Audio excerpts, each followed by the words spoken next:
Discover the career of your dreams. Learn how to get your foot in the door, stand out, and create the life you desire. This is our time. This is our adventure. I'm Siobhan Colleen. This is Industry Explorers. This is Patricia Haywood. Have you or any of your clients had to deal with people's perception that women are very emotional, and people has anyone like doubted you or any of your clients just based on the fact that you're a woman, and specifically because they think you're going to be emotional and make an irrational decision at any time? Oh, yes, of course. That happens all the time. And what do you have to say to that sort of mentality? Well, research shows that more men are project managers, right? Especially major projects. Major projects, the failure rate is like beyond imagination. And so if more men are the project managers and they're failing, clearly you're the irrational ones because you're making all the decisions. So I mean, it's laid out there to show you that. In fact, yeah, it's like in the United States, it's the whole, I don't want a female I don't want a woman president because she's going to get emotional and start a war. Well, who started every war throughout all of history? It's been a man. Yeah, like that. And I used to get caught up in it and be like, oh, at the end of the day, I will appreciate that women are more emotional than men. That's a fact, but it doesn't make us bad leaders. In fact, research shows that women are good leaders. Look, in the COVID situation, who led the best initiatives for their countries? Women leaders. Yeah. Like when you look at climate change, right now it's snowing in Spain. It doesn't snow in Spain. We're having climate change. Who's leading climate change talks? A young girl.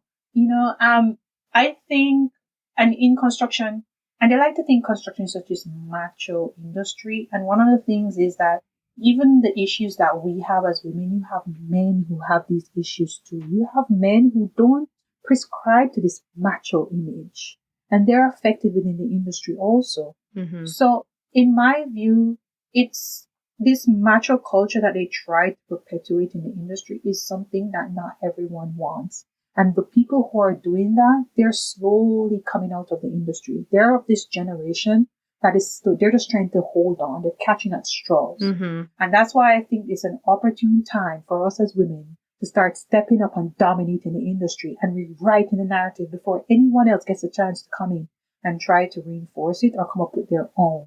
But it is normal. It is normal for them to try to find ways in which to put us back in our boxes. Mm-hmm. That's how I see it. So another question. Why do you think women tend to see each other as competition? And how do you challenge that mindset? Oh my gosh, yes. Because of socialization. From young, we've been socialized to compete. What does that look like? Like throughout child development? Yeah, from the playground where instead of... Because, they did a research recently where they said about like 8 or 9 girls start eroding their self-confidence, right? And from that age, it starts playing out. They start telling us that, you're not good enough. You need to compete with Jane.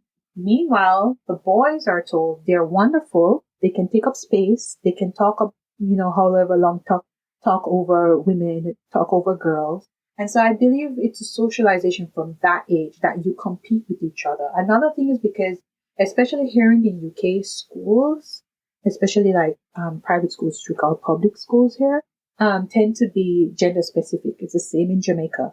So you go to I went to an all girls school. You go to an all boys school. And so if we're being socialized to erode our self-confidence from that age and to compete with each other, imagine being in an all-girls school. So who you're going to see as your competition? Another girl. Boys, on the other hand, are being socialized to, you are the best, you're good at math, you can do this, you can do that. And they're in an all-boys environment. I think it comes down to socialization and who we're connected to, the pods we're in. And so then we start looking outward. Self-confidence is inward, but we start looking outward for, validation. And what that means is competition. Validation comes through competition. So if I can do better than Jane, if I can then I'm going to be validated as an individual. Because remember, they're eroding my self-confidence at that point in time. But the boys, their self-confidence is not being eroded. So they don't have that need for outward validation like we do. Mm-hmm. So they're not necessarily, they'll compete in sports and stuff like that. But at the end of the day, they're all bodies going down to the pub to drink, right? even in projects, like you'll be on opposite sides of the table, even in law, right? And at the end of it, you go down to the pub for a drink and you're all blah, blah, blah. Whereas for women, it's not like that. And because another reason, and I touched this, I actually did a conference where I spoke on the elusive seat at the table. Because there are so few seats at the table for us, we have to compete with each other to get it. I kind of wonder. Men don't have that problem. Yeah, I kind of wonder if, so think about, we've got the male-dominated industries. So then when I step into it, what makes me unique is simply being a woman. So the fact that I'm there is almost enough to make me a unique person. And, I always want to be seen for my abilities and for my capabilities and for what I've accomplished. Because it's not just about my potential, it's also about what I can do and what I have done.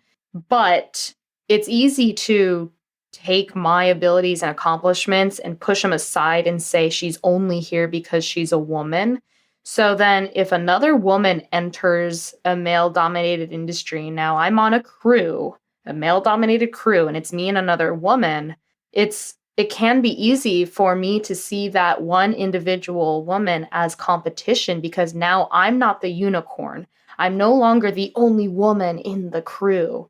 Does that make sense? And even for people, I honestly, I think I've caught myself thinking competitive like thoughts towards other women on male-dominated crews, like, oh, I'm no longer special. And that's another like dangerous mindset. Like, I think if any woman catches herself thinking something like that, whether it comes to work or in your social life, like, oh, I'm getting all this attention at the bar. Oh, here's another woman getting attention now, and now I'm no longer special. Like, I think those are, if we ever catch ourselves thinking those thoughts, we need to challenge those thoughts, right?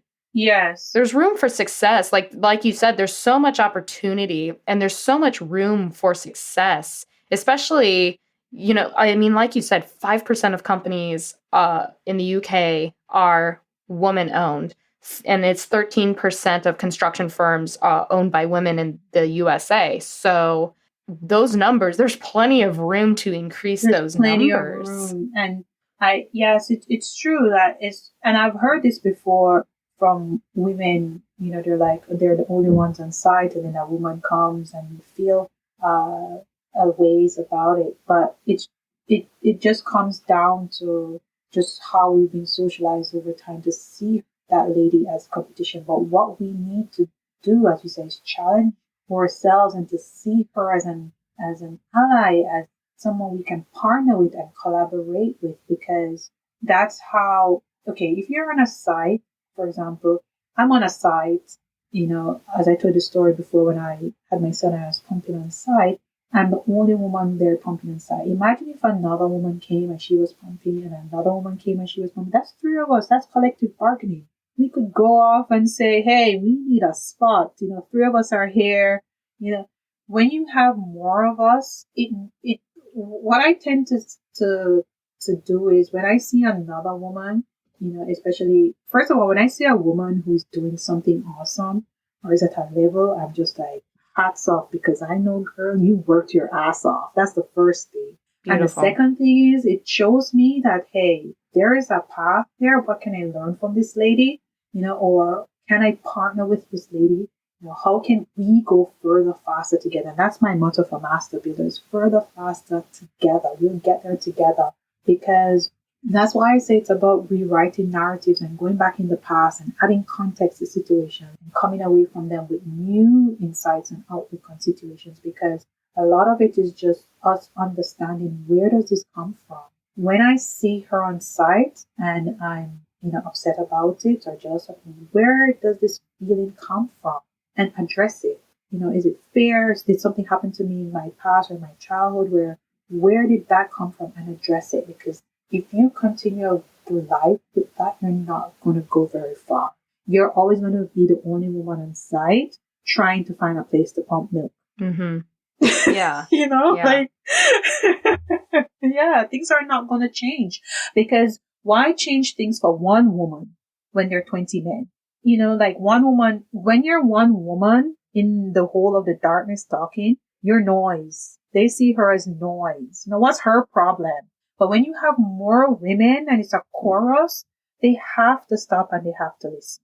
That at least have to give you an opportunity to say your piece, because now they realize it's not just your problem. Mm-hmm. It's essential. It's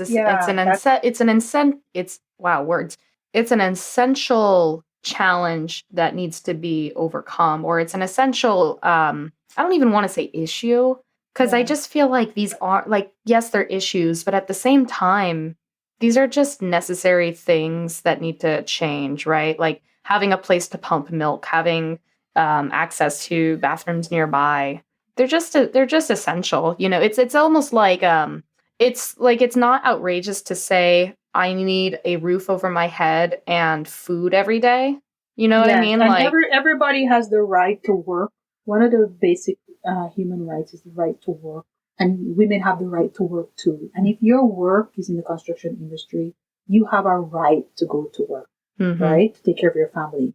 And also you have a right to work in an environment where you feel comfortable, where you feel respected, where you're not bullied, where you don't feel like your life is at risk.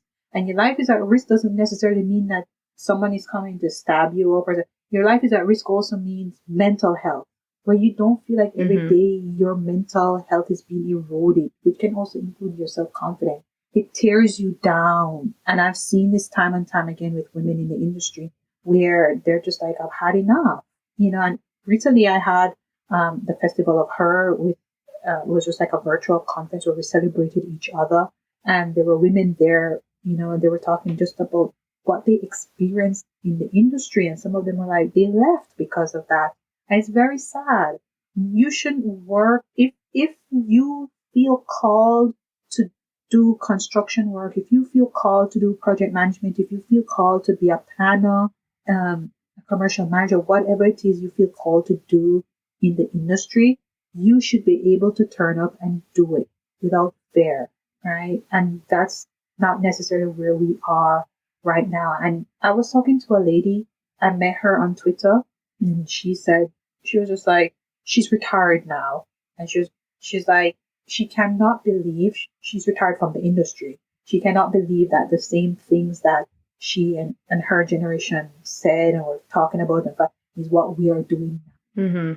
And she was just like, and she sincerely hoped that when that my generation retire, that the generation after us is not going through the same thing. If a woman's self-confidence begins to erode around the ages of 8 and 9, in the United States, it's about maybe 2nd grade, 3rd grade, or 4th grade. So those individuals, their immediate access to socialization is going to be the schoolyard and the classroom. So do you think that teachers should do you have advice for teachers to prevent that sort of self-eroding confidence from happening? Yes, I think there's a role for teachers and for the school community and for the wider community. So like here in the UK, you like me, I could apply to sit like on the board of governors of us. So we try to get the community in which the school sits to get involved, because one of the things that I do believe is that it takes a village to really raise a child. And so, I understand that teachers have a lot on their plate. They don't necessarily get the pay that they deserve, the respect that they deserve. They juggle a lot. And, because of that, balls may drop. But then the school community needs to pick it up. And then the community itself needs to pick it up. And in some cases, like for me growing up, I didn't really have that direct support system from my family to build like a high level of self-confidence and self-worth and all of that. Like, I have this friend here in the UK, and when she talks about like just the things that she learned from her family and stuff, I'm just like, wow, you know. And she was talking to me one day, and she was like, she just can't. And I said to her, you have to remember that not everyone had your family. So you do have people like her who come from a family where it's built, like put into them their self-confidence, self-worth, all of that self-efficacy. It's told to them every single day. But then you do have a set of people like myself who perhaps didn't have that growing up. And then you go to school, and if you don't have someone in school to then put that in or reinforce it, and then if you don't have that in the community, like when you watch Akila and the Bee, Mm-hmm. you know, where the community then rallied around her together. If you don't have that type of community, then you also have another layer of problems. So for me, it was when I went to school, there was one teacher who just took an interest in me. This was like prep school. And so I totally credit everything I've achieved to that. You know, she was the one who really just made me feel like I could do more, I could be more. She sat with me, she helped me, you know, to understand things, and she just had this high expectation of me that no one really ever had. Mm-hmm. And it was because of her that I felt like I could try to be more. Mm-hmm. This is a principle that I learned. This is like a principle that I've learned as an instructor, specifically when I was a karate instructor. I was taught that you should see all of your students as intelligent because, you know, there's so many different types of personalities and so many different home situations that the way that a student shows up in your classroom, it may not be a reflection of what they're capable of.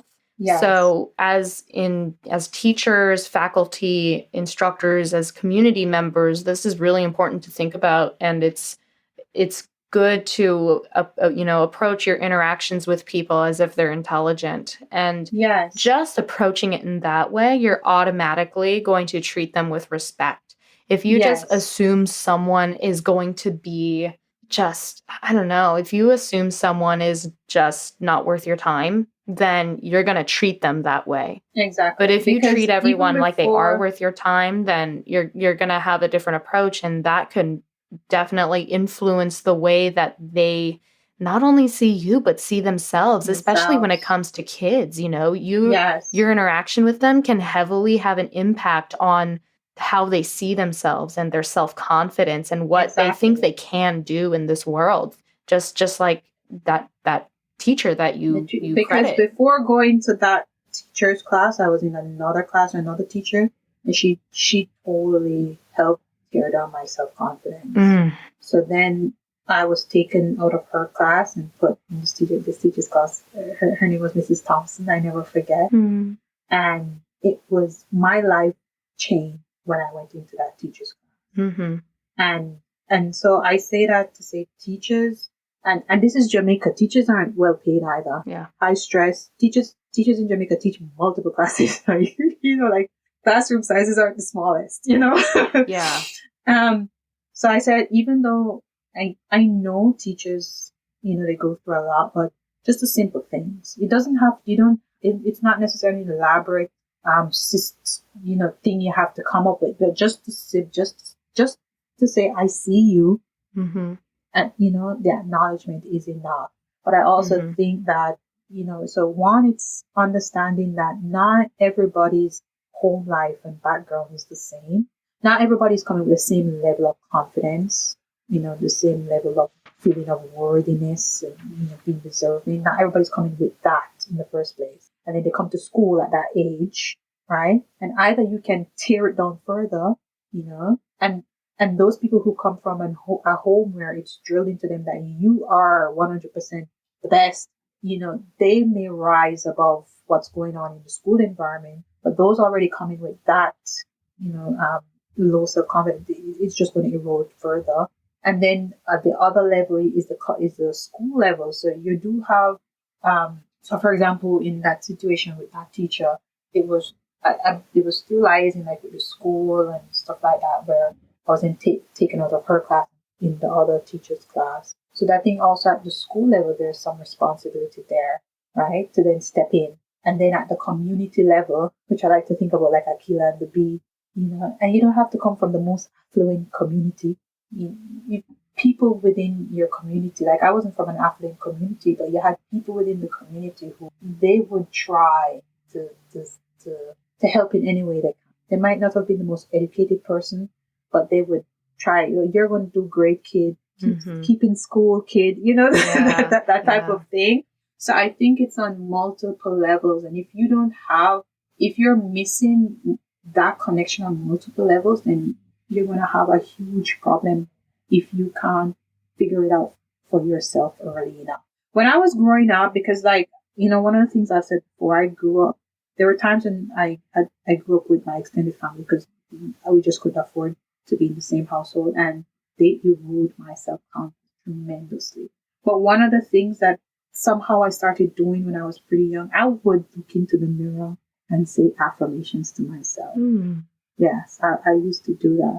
In school, I was the weird kid. I was talking to my best friend. She was like, Patricia, you were so weird in school with all these I don't know. I just used to try to talk to myself nicely because no one was telling me, oh, you're going to be great. Oh, you're going to. So I used to just try to, somehow in my mind, daydream and come up with these things. Or you're going to be fine and, all that stuff.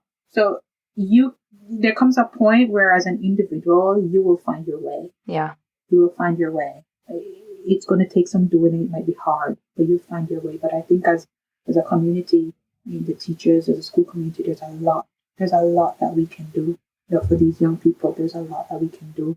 And one of the things that I stress is just there's a lot of money that is spent to erode the self-confidence of women. So one of the things that I do is I try to just audit, what I consume. Yeah. So I actually was just going to ask you that. What are some resources that you recommend to young professionals? And I mean, this can be books, TV, like podcasts. What are some resources you recommend people? The best thing that you can do is, and this is what I do, and this is what I've always done. One, sit down, visualize how you want your life to be, write it out. Write down research some values. What are the values that you want to live by? Write them down. Sit down, write out some affirmations. I am successful. I am happy. Whatever it is, write them down. Meditation is one of the things that I do. Try meditation. It doesn't have to be all woo. Yeah. But just sit down and be calm. And this is one of the things that I learned when I lived in Asia. Meditation was one of the big things. It really helped me.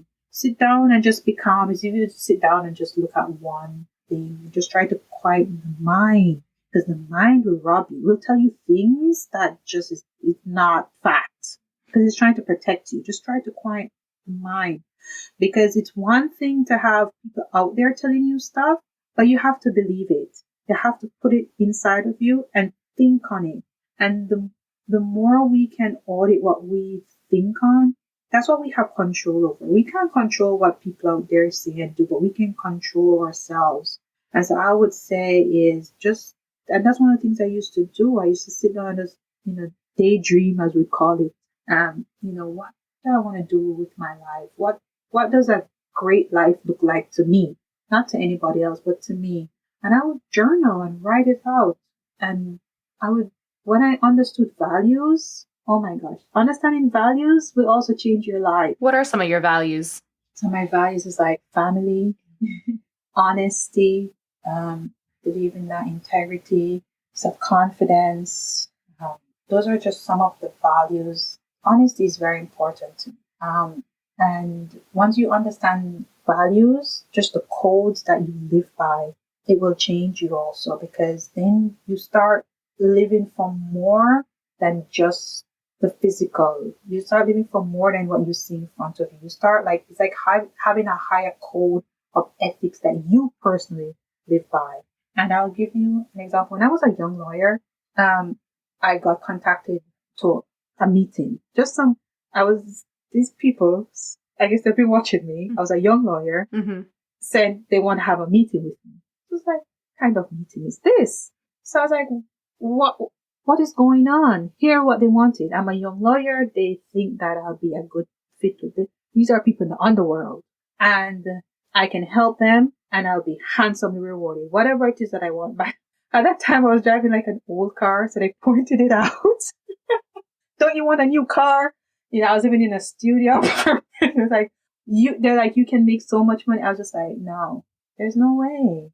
Because by that time I had values. So I knew that doesn't align with what I stand for, and so it's very important for you to have values, and that then helps you going forward in life, even in your career, because especially in projects, you will meet upon things that if you have no values, you'll just get taken. And you read all the time about, people who go to prison for, procurement issues, fraud or this. Mm-hmm. You have to have values in which you stand by to say, no, I'm not going to sign this document. What is this about? And that's one of the reasons I believe why I can stand up and speak. And I'm often the only one standing and speaking up against things, especially women issues, even organizations in which I have worked, because my values are so strong and to me that I'm okay with standing up and talking about it. But if you don't have any values and you're just going along day in, day out, then you can't embody what good looks like for you. Mm-hmm. And that's the most important thing. You have to embody what good looks like for you. At the end of the day, it doesn't matter how much money, and we see this with like billionaires. It doesn't matter how much money you have. And when you look at one of the things I like to tell the people that I work with, the women in Master BuildHers, is look out there. Who are the people you look up to and see how they behave? Okay, so this is hard. Find someone who had to do this. There's a lady who contacted me and she wanted to start her business and she's living in Africa. And she's like, oh, it is so. I was like, is there a lady who even from your village or from a village close to yours who has made a success of herself? I said, find 3 and come back to me. Let's look at them. Because when you can see yourselves in these people, then you will realize that you can do more. What are the values these people live by? When you look at successful people, they have values. And that's why when you see billionaires and they want to leave all their money to do good and they want to do this NGO, and it's values. At the end of the day, you have to have something more than just the physical, just the material, just what you can see in front of you. And that's what it does for you. So I would say that, it's just visualizing what you want your life to look like and start journaling, start writing it down, start getting it outside of yourself onto paper that you can see it. Also to start looking up some values. What are the codes, the higher code of conduct or ethic that you want to have, that you want to embody, and start living those. Do some affirmation, do some meditation. Everything that you need is already within you. You don't need to look without. I love that. It is already there within you. But for so long, we've been socialized and taught. And it comes back to when I say about girls in schools, because they erode our self-confidence. So we look outside for validation. We've been taught to look outside for validation, but we don't need validation. Validation holds us back. That's why you have the woman who doesn't ask for the pay rise, because she's waiting for her boss to tell her, oh, her worth or her job, or you're so good at it. I already know I'm good at it. Pay me now. I don't need it comes back to when we're talking about degrees. I don't need any more degrees. I don't need any more certifications. You don't have to prove yourself. It's looking for this validation externally that we've been socialized to find, but we don't need it anymore. We just need to step up now, start embodying everything that we want and go for it and stop waiting. And then what happens with this external validation is that we wait for permission. Well, I love what your website says. It says, women already possess the genius needed. We already do. We already have every single thing within us. And another thing is, and so like some of the women, they come to me, oh, but I'm the only one in my family. I'm the first one in my family. No one in my family, has done a business, or I come from a family of trades. tradespeople and no one, it doesn't matter. You can do it. And that's why I say find someone who's done it before you and study them. And that's when I talk about my circle of influence earlier, where I have a circle of influence, is we can learn lessons from other people. As they say that success leaves clues, and you can find it. There's nothing that is so outside of our realm or our grasp if you go searching for it. And that's why I talk about transferable skills. Law teaches you how to find things. So I'm very good at doing research, Go and don't go and research it. Go and find the clues that are left behind and follow them. Can you leave us some clues and tell us about the story behind becoming 2020's top 100 women in construction? Oh yeah, that was so awesome. I'm really grateful. Congratulations. For that award. Thank you. I'm really grateful and I thank them so much. I used to, when I had the festival of her in December, I discussed it with some of the women. I used to, same with that outward validation and the permission. I used to be sitting around waiting too, and I decided I am not going to do it anymore. Short story, I almost died during childbirth. So I think I came away from that experience with just like, you know what?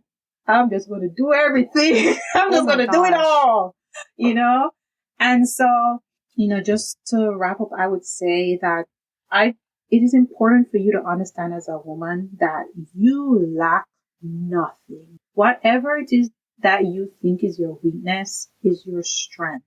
Absolutely. Even if you think, oh, I'm so emotional that I can't be a leader, that's incorrect. You have people waiting for you out there to lead them in that emotional way. They want to connect with you. And especially now in this decade, this century, where we realize that leadership is not just about macho type of behavior. People are looking for emotional, intelligent beings. Embody it, and go out there and do it. Another thing is, do not look for outside validation and do not wait for permission.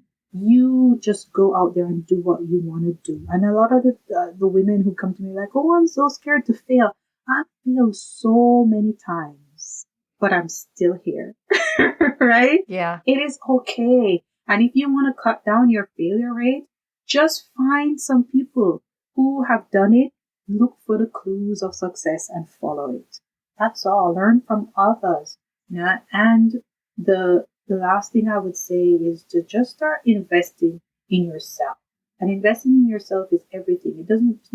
There are a lot of currencies. Money is not the only one. It's time, it's energy. Just focus on who you are, embrace who you are, lean into who you are, and stop trying to be someone else. I spent so many years, especially, when I left Jamaica, as an immigrant, it can be quite hard. As maybe I need to be this way, maybe I need to be that way. And then I just realized that I just had to be myself. And that's when things really started turning for me, because then I could just show up in comfort. Right? And just show up in comfort, whatever that is for you. And things will come your way. That is all. Things will come your way. Where can people follow you? Oh, you can follow me on Instagram at Master BuildHers. That's it. Or on LinkedIn as Patricia Haywood. And yeah. Is there anything that I haven't asked you during this interview that you would like me to ask you? No, maybe why? One of the questions I get is why stay in construction? If construction is so bad, stay in construction. Oh, and another one is, people often say, especially men, because I'm not from the industry. I don't consider myself from the industry.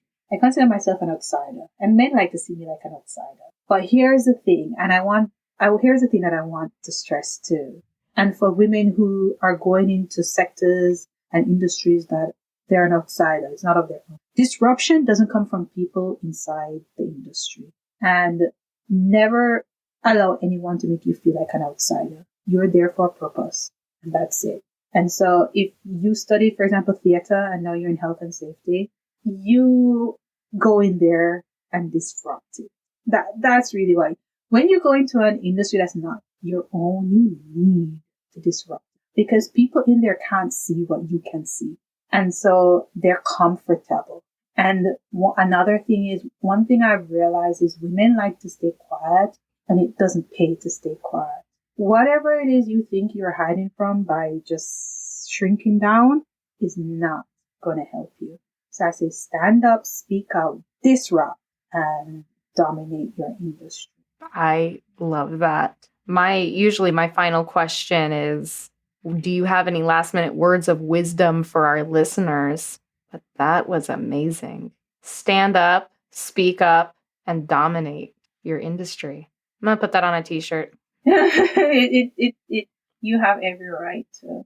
One thing that I struggled with when I was younger was taking up space. I actually worked with a coach to help me because I really like that, like take up space. But now I take up space. And we've never been in a better time than now. 2020 was the year the great equalizing equalized so many things, and it laid bare so many things. And companies that you thought were dominating the industries, and companies and people that you looked up to that you thought, oh my God, you realized that they were not so higher than you. And you realize the power that you have as a single human being. The fact that you couldn't spend your £5 at the shop went under. Your £5 is a lot of value. And so I just want you to remember that you have power. And whenever you think, every time I've ever thought, oh my God, I don't know what I'm going to do. And I look back, I'm like, why didn't I realize I had so much power? So I just want to ensure, especially if you're young and starting out now, understand that I don't want you to look back and think, oh my gosh, why didn't I realize you have power and you have choices and use them well. That is absolutely a perfect note to end this wonderful discussion on. We've covered so many different topics, and I feel like we could just go on and on and on. But, yes. At some point this has got to end, unfortunately. All good things come to an end. But, Patricia, thank you so much for sharing your time, your valuable time and insight with me and with our industry explorers. I really, my hope with any of these episodes is that we touch at least one person, that we're able to inspire and empower at least one listener. So again, thank you so much for being a part of this journey and for being part of our listeners' journeys, because someone's going to hear this and they're going to remember you. So I hope it helps someone. It absolutely will. And again, everybody check out Patricia Haywood on LinkedIn. Check out Master BuildHers on Instagram. You can go to the Master BuildHers website and see what Patricia's program is all about. If you are an established professional and you're ready to level up, reach out to Patricia. Obviously, she knows her stuff. She's got a lot of insight, a lot to learn. She is one that you can learn from for sure. So with that said, I want to thank everybody for listening, and I will see you guys on our next adventure. Take care. Thanks for listening. If you enjoyed today's show, be sure to give us a rating and a review. Share your favorite industry insight on your social media pages, and be sure to tag @IndustryExplorers. For more Industry Explorers goodies, go to youcanfollow.me/Industry Explorers. That's youcanfollow.me/Industry Explorers.